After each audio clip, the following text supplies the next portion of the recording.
Başladık. Evet, bugünkü eğitimimizde arkadaşlar Hindistan cevizinin nasıl kırılacağını gençlerimize öğreteceğiz. Normal Türk cevizi, Türkiye'de yetişen ceviz.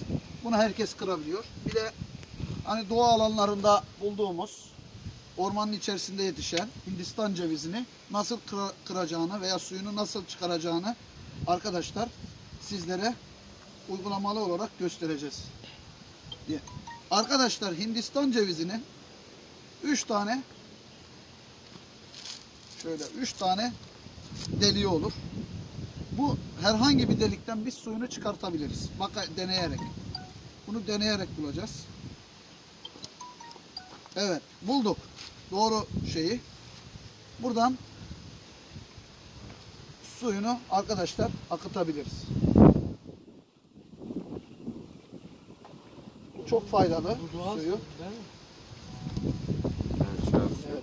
Normal Maşallah. arkadaşlar. 3 delikten birisi arkadaşlar açılabilir. Suyunu akıtabiliriz. Sallayarak. Videomuzu kısa bir süre durduralım.